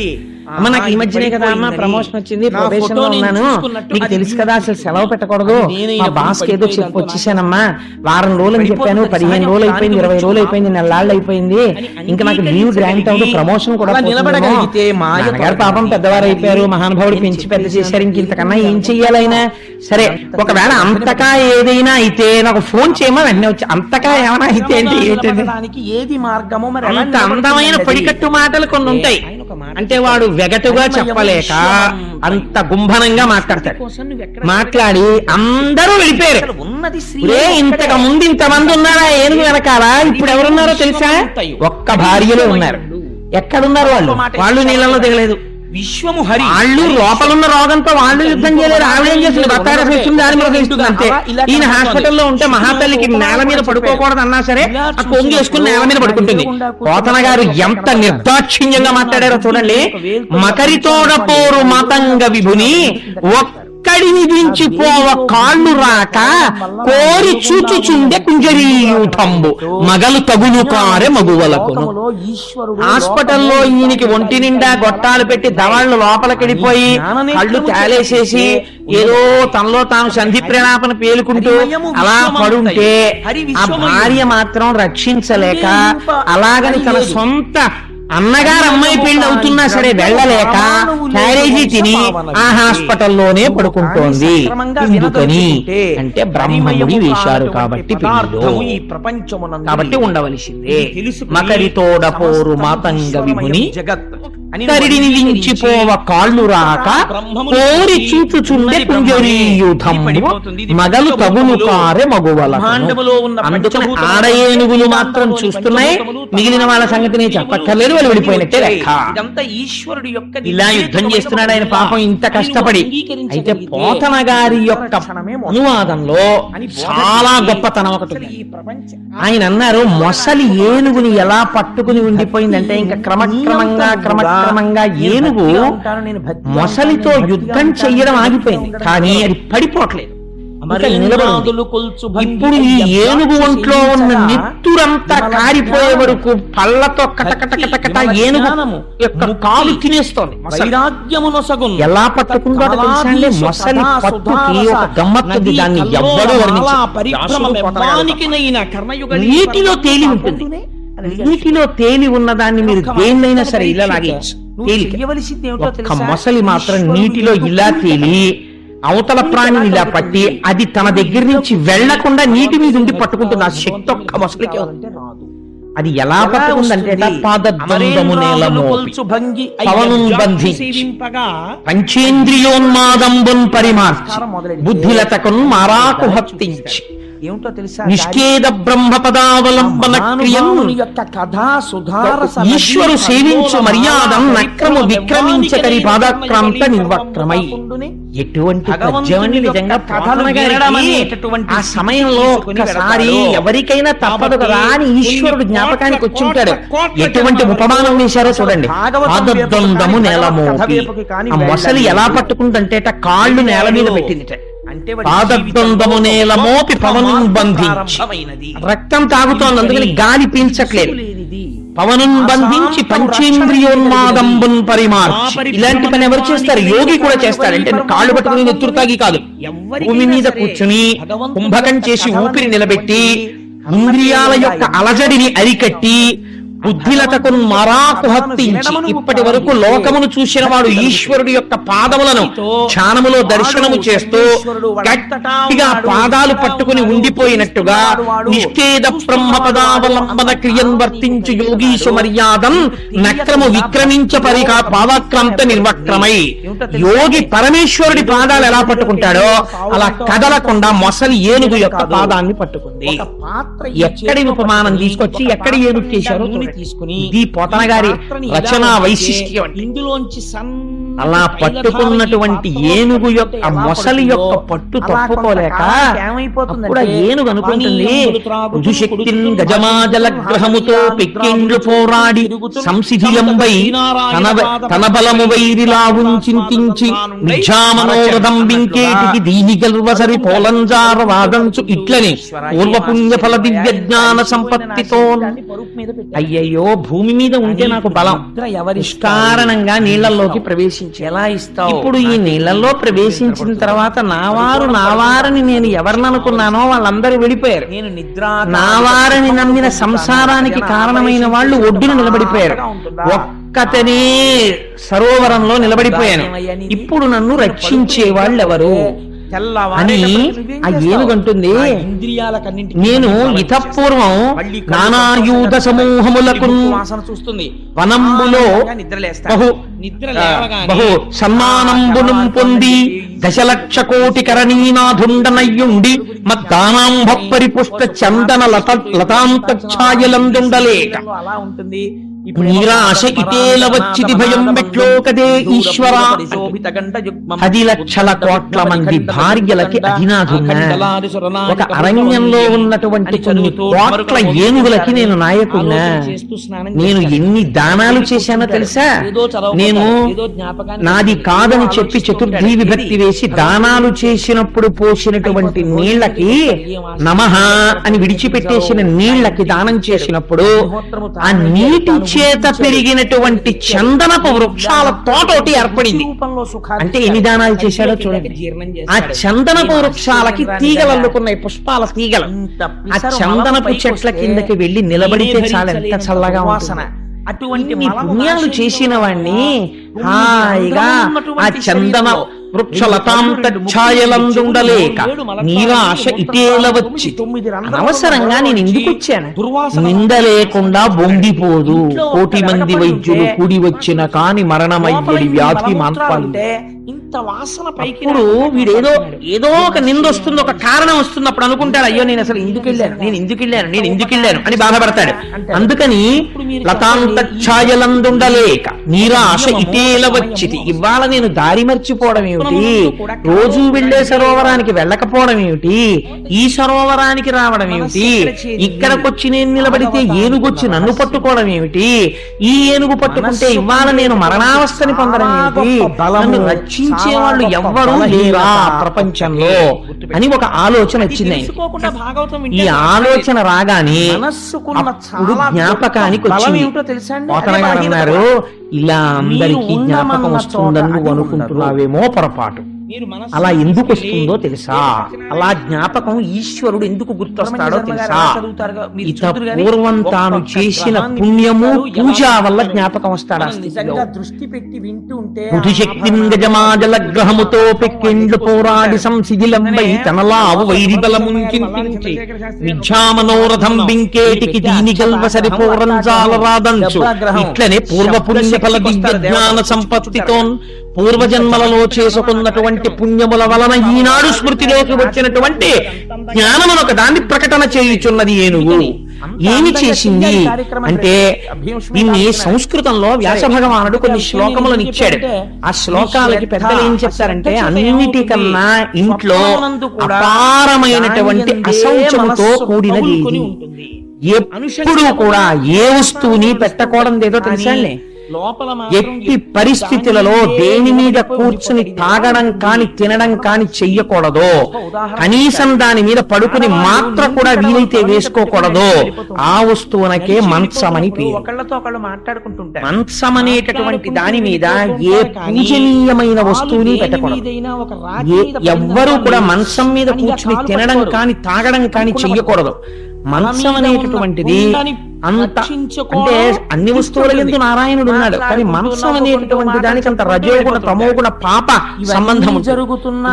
మంచం అనేటటువంటిది కొన్ని పరిస్థితుల్లో మాత్రమే ఉపయోగిస్తారు. అందుకే ఒక వయసు వచ్చిన తర్వాత అసలు మంచం వాడకుండా భూషీనం చేయడం కూడా ప్రారంభం చేస్తారు పెద్దలు.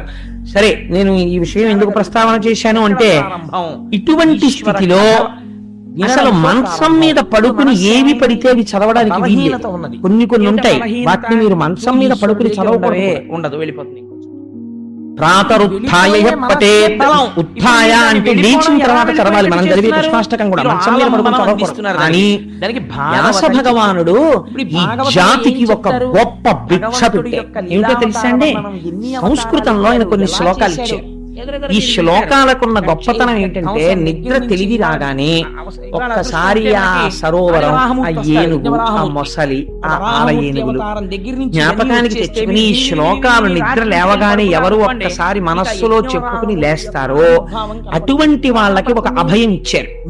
మృత్యుకాలమునందు వాళ్ళు ఏ బాధ అయితే కనపడుతుంది. అసలు చీమ పుట్టిన నిప్పి పొందకుండా శ్రీమన్నారాయణుడు వచ్చి విడిపించుకుని విమానం ఎక్కించి తీసుకెడతాడు. ఆ శ్లోకాలు చదివి అలవాటు సీరియల్ మీద ఉండేది. తస్మై నమః పరేషాయ బ్రహ్మణేనంత శక్తయే అరూపయోరు రూపాయ నమ ఆశ్చర్యకర్మణే నమః శాంతాయ ఘోరాయ మూఢాయ గుణధర్మిణే నిర్విశేషాయ సామ్యాయ నమో జ్ఞానఘనాయ చ క్షేత్రజ్ఞాయ నమస్తుభ్యం మహాధ్యక్ష సాక్షిణే పురుషాయ ఆత్మమూలాయ మూలప్రకృతయే నమః సోహం విశ్వసృజం విశ్వమవిశ్వం విశ్వవేదసం విశ్వాత్మానం పరం బ్రహ్మ ప్రణతోస్మి పరమం పదం యోగరంధిత కర్మాణో హృది యోగ విభావతే యోగినోయం ప్రపశ్యంతి యోగేశం తం నతో స్పృహం నమో నమస్తే కిల కారణాయ నిష్కారణాయ అద్భుత కారణాయ సర్వాగమన్నాయ మహర్ణవాయ నమోపవర్గాయ పరాయణాయ. ఈ శ్లోకాన్ని వ్యాస భగవానుడు విరచితం. ఇవి గజేంద్రుడు చెప్పారు. ఈ శ్లోకాల్లో చిత్రం ఏమిటో తెలుసా అండి? ఎవ్వరి పేరు ఆయన చెప్పలేదు. ఇది అనువాదం చేయడంలో పోతన గారికి రామచంద్రమూర్తి చేయించారు. పలికెడిది భాగవతమట పలికించు విభుండు రామభద్రుండట నే పలికిన భవహరమగునట పలికెద వేరొంటు గాథ పలుకగ నేల. ఈ శ్లోకాల్ని అనువాదం చేయడం అంటే మాటలా? ఎవ్వని చేద నించు జగమెవ్వని లోపల నుండు లీనమై ఎవ్వని యందుడిందు పరమేశ్వరుడెవ్వడు మూల కారణం ఎవ్వడు అనాది మధ్యడయుడెవ్వడు సర్వము తానయైన వాడెవ్వడు వాని ఆత్మభౌ ఈశ్వరునే శరణంబు వేడదన్. ఇందులో పేరు లేదు. అది పూర్వకాలంలో నాకు తెలిసి ప్రతి ఇంట్లో నాయనమ్మ నోటి వెంట అమ్మమ్మ నోటి వెంట ఈ పద్యం రాని నాయనమ్మలు అమ్మమ్మలు ఉండేవారు కాదు. దురదృష్టం ఇవాళ ఎన్ని గంటల ఎన్ని నిమిషాలకి ఎన్నో సీరియల్ వస్తుందో అది ఏ సంఘటన జరుగుతుందో చెప్పేవాళ్ళు ఉన్నారు, కానీ పద్యాలు అలవాటు తిప్పుతుంది. ఇది అందరూ భిక్ష పెట్టే మన జాతికి, ఆంధ్ర జాతికి పోతనామాచ్యుల వారు ఇచ్చిన కానుక. అదే అనువాదం ఎలా చేశారో చూడండి. ఎవ్వని చేజ దించు జగమెవ్వని లోపల నుండి లీనమై ఎవ్వని యందుడిందు పరమేశ్వరుడెవ్వడు మూల కారణం వెవ్వడనాది మధ్యలయుడెవ్వడు సర్వము తానయైన వాడెవ్వడు వానియత్మభౌ ఈశ్వరునే శరణంబు వేడదన్. ఇప్పుడు ఒక బ్రహ్మగారు రావాలి, విష్ణువు రావాలి, శివుడు రావాలి, సుబ్రహ్మణ్యుడు రావాలి, గణపతి రావాలి, విశ్వక్సేనుడు రావాలి, వినాయకుడు రావాలి. ఇదేమన్నా పేరు చెప్తోందా? ఎవరి పేరు చెప్పదు. ఎవరు సృష్టికర్తో, ఎవరు స్థితికర్తో, ఎవరు ప్రళయకర్తో, లోకములన్నీ ఎవరు సృష్టించారో, ఎవరి యందు లోకములున్నాయో, లోకములు ఎవరి యందు పెరుగుతున్నాయో, లోకములు ఎవరి యందు లయమైపోతున్నాయో, ఎవరు అంతటా నిండి నిబిడీకృతమై ఉన్నాడో, ఎవడి మాయ చేత జగత్తుగా కనబడుతోందో అటువంటి వాడు నన్ను రక్షించుగాక అని స్తోత్రం చేస్తోంది. వాడే ఘోరమైన రూపంతో ఉంటాడు, వాడే ప్రసన్నమైన రూపంతో ఉంటాడు, వాడే వరాలిచ్చేవాడిగా ఉంటాడు, వాడే కష్టాలు పెట్టేవాడిగా ఉంటాడు, వాడే శాంతమూర్తిగా ఉంటాడు, వాడే ఉగ్రమూర్తిగా ఉంటాడు. ఇన్ని లక్షణాలు చెప్తోంది, కానీ వాడు ఎవరో చెప్పదు, పేరు చెప్పదు. ఇది ఏనుగు చేసినటువంటి ఏనుగు చేసిన ప్రార్థనకి 33 కోట్ల దేవతలు లేచి నిలబడ్డారు. నిన్ను పిలుస్తోందా నన్ను పిలుస్తోందా అని అనుమానం వచ్చింది వాళ్ళు అన్నారు నా పేరు లేదంటే నా పేరు లేదని వినపడిందో తెలియదు. ఎవరిని పిలుస్తోందిరా మరి అయితే అన్నారు, ఎవరికి అర్థం కాలేదు అని ఒక మాట ఉందండి. చిత్రమైన మాట. ఇది పోతన గారికి చెల్లు. మొన్న నేను తత్వవిధానంద సరస్వతి మహారాజ్తో ఈ విషయమే ప్రస్తావన చేశా. స్వామి మీరన్న ఇంటెలెక్చువల్ ఫిటింగ్ పొందడానికి మా పోతన గారు ఇచ్చినటువంటి చిన్న పద్యం చాలదా? లోకంబులు లోకేశులు లోకస్తులు తెగిన తుది అలోకంబగు పెంజీకటి కావల యవ్వండేకృతి వెలుగు అతనినే సేవింతున్. ఎప్పుడు సేవిస్తుందిట? నీళ్లలో నిలబడి చచ్చిపోయాము.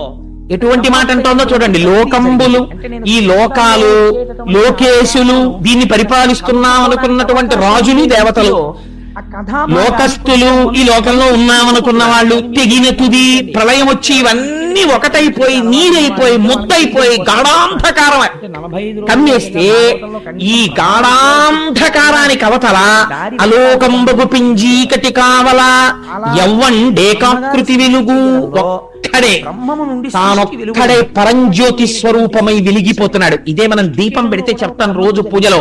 నత్ర సూర్యోభాతి చంద్ర తారకం నేమా విద్యుతో భాతి కుతోయమగ్ని తమేవ భాంతమనుభాతి సర్వం తస్య భాషా సర్వమిదం విభాతి అని పసుపో కుంకుమో అక్షతో పువ్వు పెట్టి నమస్కరిస్తాం. ఈశ్వర ఎవరి ముందు సూర్యచంద్రులు కూడా ఇహ ప్రకాశించరో అటువంటి ఈశ్వర స్వరూపము ఈ దీపశిఖగా వెలుగుతోంది నా ఇంట్లో. కాబట్టి ఇక్కడ ఈశ్వరుడున్న ఇల్లు నా ఇంటికి అమంగళం జరగదు, నా ఇంటికి శత్రువులు కొట్టలేరు. కారణం కేవలం దీపం పెట్టట్లేదు, నేను ఆ పరంజ్యోతిగా ఈశ్వరుణ్ణి ఇక్కడ నిలబెట్టుకుంటున్నాను. భావనా మాత్ర సంతుష్టాయై నమః అని అమ్మవారికి పేరు. మీరు చేసే నమస్కారానికి, మీరు చేసుకునే శోకానుసంధానానికి ఈశ్వరుడు వరాగిస్తాడు. రుద్రుడు పుట్టాడు తప్పించి మీరు చేసే కర్మ తజ్జడం. దీపం వెలిగించడం కర్మ. సూర్యోభాతి చంద్ర తారకం నేమాభాతి కుతోయమగ్ని అని మీరు చెప్పి నమస్కరించడం భావనా మాత్రం చేత పరమాత్మ మీ ఇంట్లోకి వచ్చి ఏడిచావు కాబట్టి నిన్ను రుద్రుడు అంట. కాబట్టి ఇప్పుడు ఆ ఏనుగంటోంది లోకంబులు లోకేశులు లోకస్తులు తెగిన తుది అలోకంబు పింజీకటి కావల యవ్వండేకాకృతి వెలుగు అతని నేసేవింతున్. ఎవడు ఒక్కడై నిలబడిపోతున్నాడో వాడు తప్ప వేరొకటి లేదో, వాడు ఈ లోకాలన్నింటినీ ఒకనాడు ముద్ద చేసేస్తున్నాడో, చీకటి చేసేస్తున్నాడో, నీటితో నింపి ప్రళయం చేస్తున్నాడో వాణ్ణి నేను ఈశ్వర పిలుస్తున్నాను. సంకల్పముతో సృష్టి ఎవరిని పిలుస్తున్నట్టు అప్పుడు ఆయన అంటే ఇంకో మాట నర్తకు నిభంగి పెక్కగు మూర్తులతో ఎవ్వడాడు ముల్లులు దివిజులు ఎవని ఎవని స్తుతింపనేరరు ఎవ్వని వర్తనములు ఎరుగనేరరట్టి వాని స్తుతింతున్.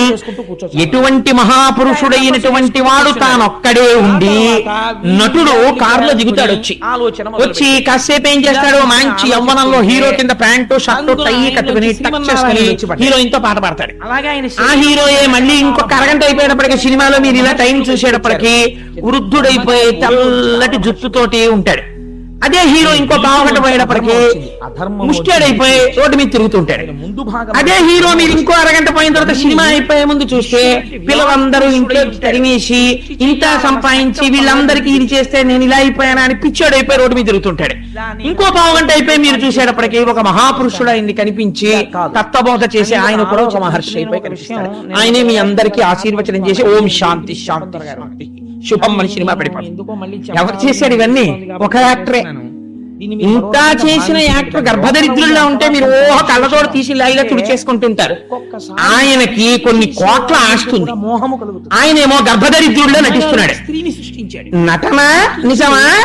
ఆయన నిజ జీవితం నిజమా? నిజ జీవితం నిజం, ఇదేంటి మాయ ఆడుతున్నాడు అంతే. అలాగా అలా నర్తకుని భంగి ఒక్కడు పెక్కగు మూర్తులతో ఎవ్వడాడు. ఎటువంటి శ్లోకం వేశారండి, ఎటువంటి పద్యం వేశారండి పోతన గారు? ఉన్నదొక్కడే అనేకులుగా కనపడుతున్న వాడెవడో, అలాంటి వాణ్ణి ఎవరూ స్తుతి చెయ్యలేరు, వాడు చేసే పనుల్ని ఎవరు గుర్తుపట్టలేరో, ఎవ్వరూ చెప్పలేరు. అటువంటి వాడు నన్ను రక్షించుగాక. విషయాన్ని ఎవరు రావాలి, ఎవరు రక్షించాలి, అసలు ఏమిటి ప్రార్థన, మనవ ఎవడెళ్ళాలరా ఇవన్నీ అడుగుతుందో అందరూ లేచి నించున్నారు. ఎవడి ధనస్సు వాడు చూసుకున్నాడు, ఎవడి బాణం వాడు చూసుకున్నాడు. నాకు 4 ముఖాలు ఉన్నాయి, నా గురించి ఏమంటారు లేదని బ్రహ్మగారు మైథున సృష్టి చెయ్యాలి ఏమిటో ఇవన్నీ చెప్తోంది కానీ ఓ నాగభూషణుడు అని కానీ ఇలాంటి మాటలు ఏమి అనలేదు. మరి ఏమో నాకు అప్లై అవుతోందో లేదో అని శివుడు కూర్చున్నాడు, మిగిలిన దేవతలు కూర్చున్నారు. చిత్రం ఏమిటో తెలుసా అండి? అలా కూర్చోవడం కాదు, ఒక రహస్యం ఉంది కూడా. ఇప్పుడు ఏనుగు అడుగుతున్నది మొసలిని చంపి రక్షించాలి అంటే రక్షణ చేసేవాడు స్థితికారుడైన వాడై ఉండాలి. స్థితికారుడు రక్షణ అంతర్లీనంగా ఉంది అందులో. కాబట్టి అందరూ దేవతలు ఎవరి మానాన వాళ్ళు కూర్చున్నారు. అని మరి ఏమండి మీరు ఇంత చెప్పారు కదా, ఇంత గొప్పగా ఏనుగు స్తోత్రం చేసింది కదా, మరి ఎందుకు రాలేదు భగవంతుడు అంటే ఆ ఏనుగు ఇన్ని చెప్పినా చివరో మాట అంది. అడిగితే ఒకటి పేరు ఈయన కలడందురు పరమయోగి గణముల పాలిన్. ఆయన ఎటువంటి వాడు అంటే కలడందురన్ని దిశలను కలడు కలండనెడు వాడు కలడో లేడో. దానికి అనుమానం వచ్చింది. ఇప్పుడు ఏం చెయ్యి? కలడందురు దీనులయడ కలడందురు పరమయోగి గణముల పాలిన్. కలడందురన్ని దిశలను కలడు కలండనెడు వాడు కలడో లేడో. ఇంత చెప్పేస్తోంది గాని శ్లోకాలు, ఇంత చెప్పేస్తోంది గాని పద్యాలు, దానికి అనుమానం. సంశయాత్మ వినశ్యతి. కలడందురు దీనులయడ చాలా దీనులైనటువంటి వాళ్ళు వర్ధిస్తే వస్తారంటారు.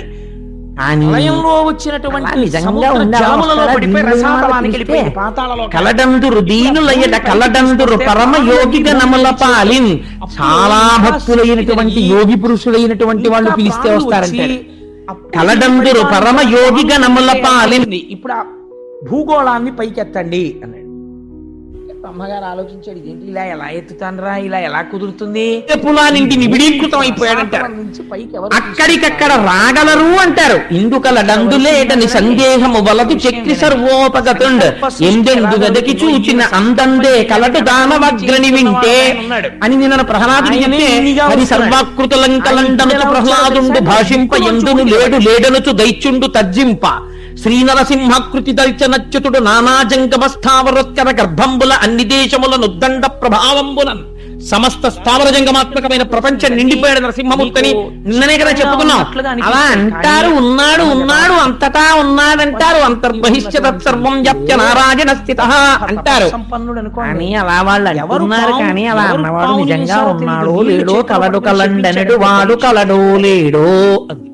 అటువంటిది అంటే, తపోశక్తికి ఓహో, ఇంకా ఆలవాలమైన నీకు అనుమానం ఉన్నప్పుడు వాడు నేను ఎందుకు రావడం ఆయన అని ఆయన చేసినటువంటి ఊరుకున్నాడు. దీనికి సంకల్పం రామకృష్ణ పరమహంస ఈశ్వరుడి వచ్చిన యొక్క ఆఖ్యానం అనుగ్రహంగా చెప్పారు. జరిగిపోతుంది.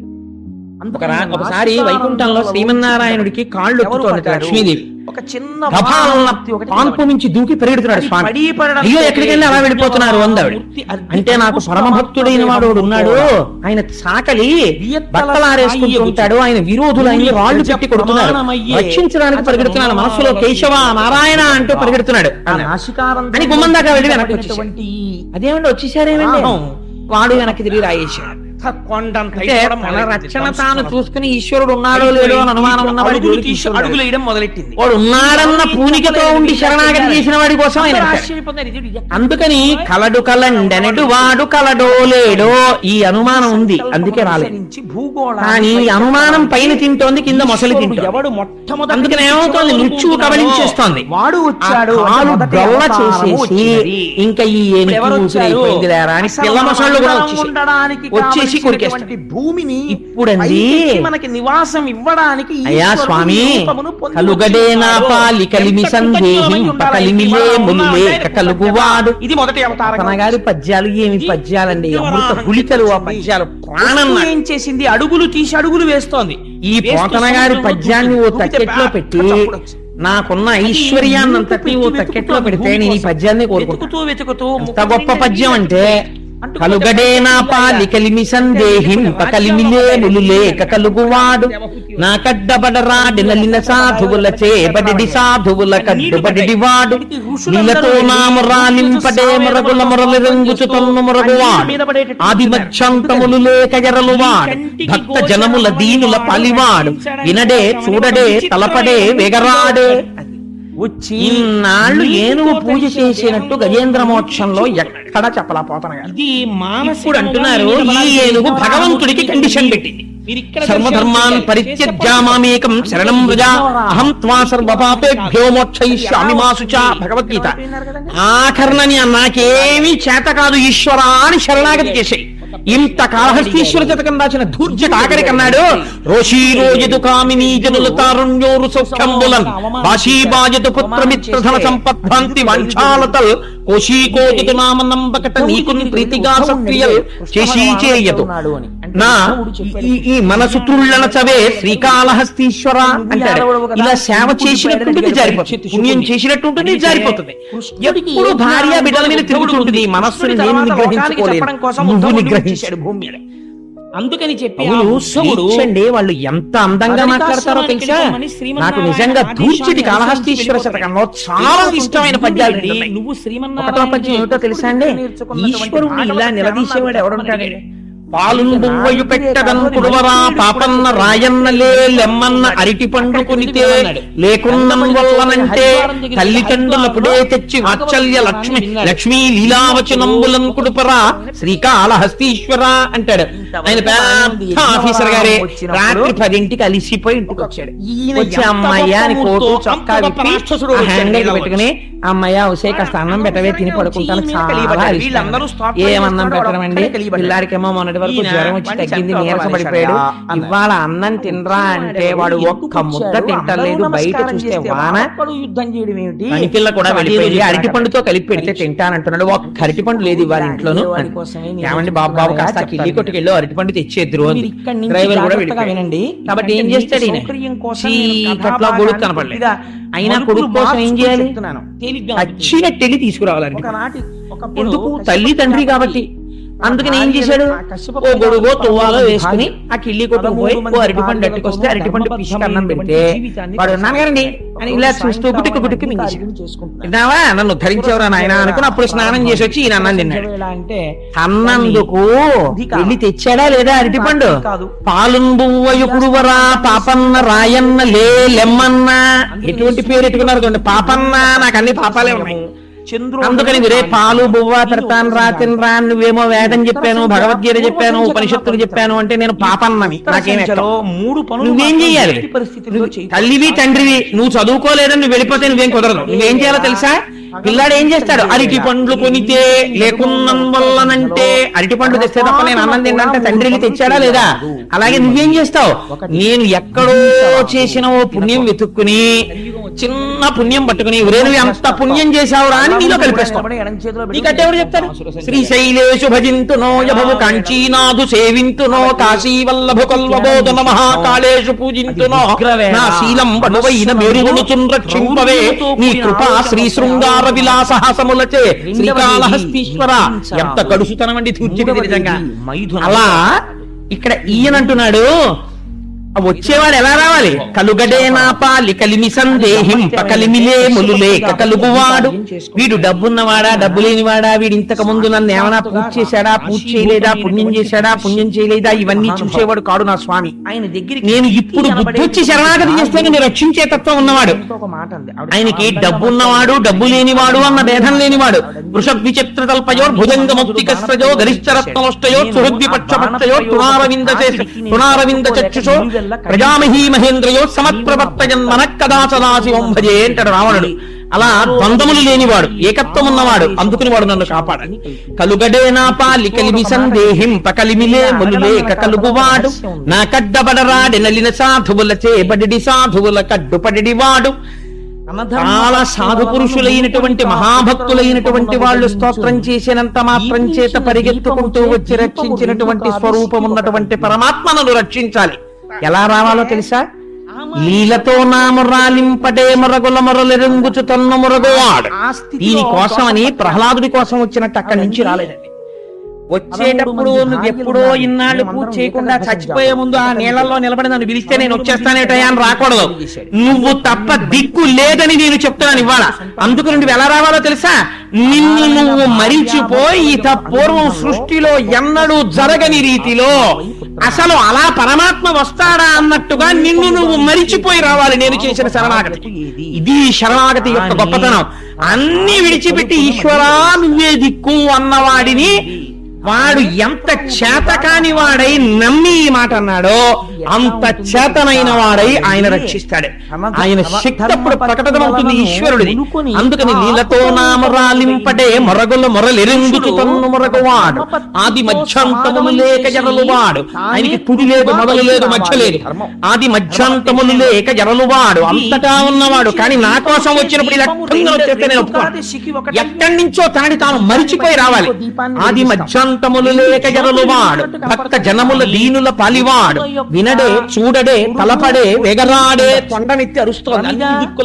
ఎర్రగా ఉండొచ్చు. ఈశ్వర విని నువ్వు వచ్చే స్వభావం ఉన్నవాడివి, ఎందుకు రావు? ఇలా రావాలి.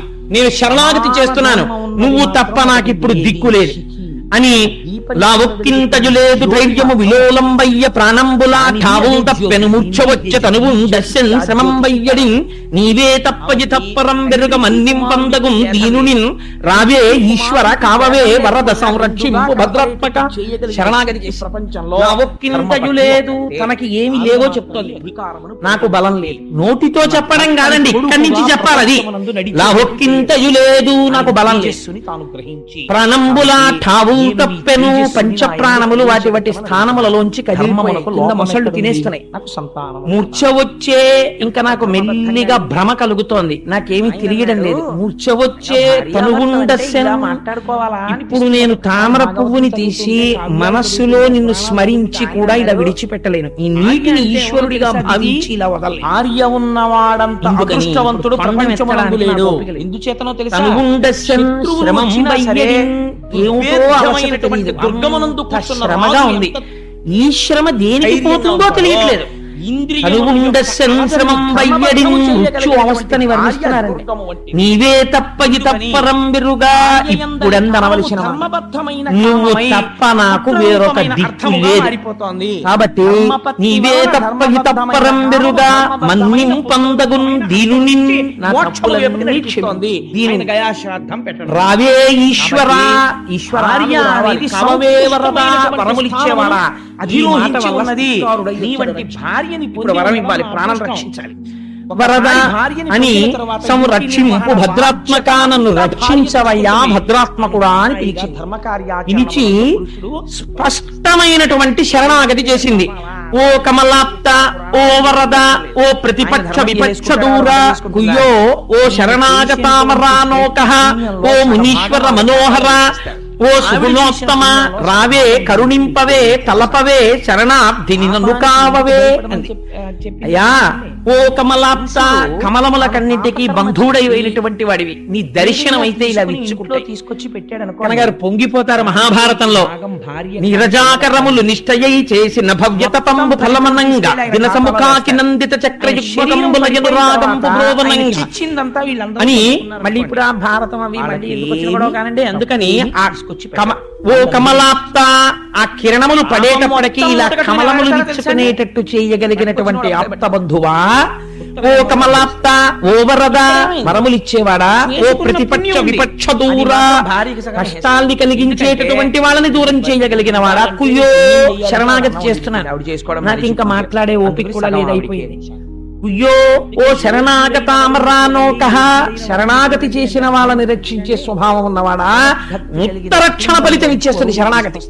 ఓ శరణాగతామరానోక, ఓ మునీశ్వర మనోహర, మునీశ్వరుల యొక్క మనస్సులకు నాయకుడైన వాడవా, రావే కరుణింపవే తలపవే శరణార్థిని నన్ను కావవే అని ఊరుకుంటే పోయేది. ఇప్పుడు ఒక గమ్మత్తైన మాట చెప్పింది. ఆ వచ్చే భగవంతుడు ఎలా ఉంటాడో తెలుసా? స్త్రీ పురుష నపుంసక మూర్తియును కాక, తిర్యక్క మరణరాది మూర్తియును కాక, కర్మ గుణభేద సదసత్ప్రకాశి కాక, వెనుక నన్నియుతాన విభుతలం అంది. భగవంతుడు స్త్రీ కాడు, పురుషుడు కాడు, నపుంసకుడు కాదు, కర్మ కాదు, పుణ్యం కాదు, ధర్మం కాదు, అగ్నిహోత్రం కాదు, ఏదీ కాదు. ఆయన నా వెనకాతల ఉండి ప్రకాశించేటటువంటి ఒక భాష, ఒక వెలుతురు. మీరు ఈశ్వరుణ్ణి లలితాపరా భట్టారిక అంటే లలితగానే రక్షిస్తారు. మీరు రాముడు అని పూజ చేస్తే రాముడిగా అర్చిస్తాడు. నపుంసకుడుగా ఎలా అర్చిస్తారు? దీపంగా అర్చిస్తున్నారా లేదా? మీరు ఏ సహస్రనామం చెప్పండి, పరంజ్యోతి అన్న మాట ఉంటుంది. పరంజ్యోతి అన్న మాట నపుంసక నామంతో మీరు ఈశ్వరుణ్ణి పిలుస్తున్నారా లేదా? అయినా పరంజ్యోతిగానే మీకు ఆయన అక్కడ దర్శనం ఇస్తున్నాడు. ఇస్తున్నప్పుడు ఈశ్వరుడికి రూపం ఏమిటండి? నామము రూపము మీరు పట్టుకుని గట్టెక్కడానికి ఒక ఆధారం, అంతేకాని అది పట్టుకుని పాడైపోమ్మని కాదు. ఇదే ఈశ్వరుడు అని బురదలో దీపమ్మని కాదు. అన్నిటా ఉన్న ఈశ్వరుడు నా మనస్సుకి ఈ రూపంలో నచ్చాడు అనాలి. అది అందం. అందుకని ఇప్పుడు ఏమవుతోంది?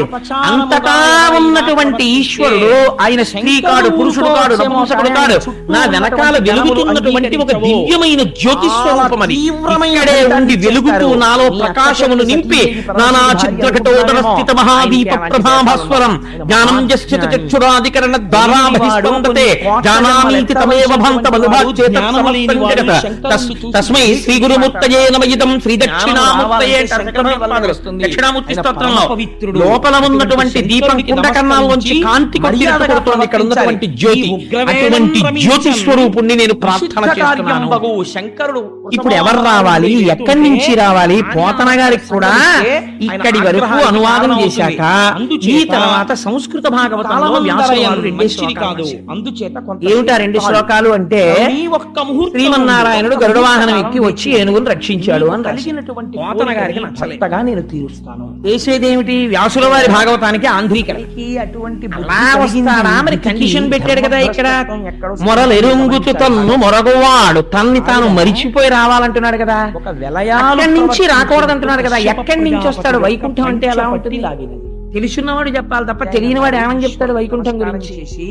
ఇంతటి పోతన గారికి కాయలు కాచిపోయిన విలే అరచేతులు వ్రత ఘంట పునరపిడి చేతనో కరకు నాగలి నీడిని పట్టి సెంచముంచెయుట చేతనో కవి కృషి వలాన్ని వ్యవసాయ దీక్ష కాహాయని ఇంతలేసి కనులర్పక చూసిరిలే దివౌకసుల్ అని స్తోత్రం చేయబడ్డ పోతన గారికి ఘంటం కదలేశాను. దీని యొక్క కదలకపోతే కూతుర్ని పిలిచి, అమ్మా నేను ఏటి ఒడ్డుకు వెళ్ళి సరిగావందనం చేసుకొస్తాను అని భాగవతం ఆంధ్రీకరిస్తున్న దాన్ని అక్కడ పెట్టి వెళ్ళిపోయి. అప్పటికే జరగవలసిన ఇప్పుడు వైకుంఠం నుంచి వచ్చేటప్పుడు వైకుంఠం ఎలా ఉంటుందో ఎవరికి తెలియాలండి?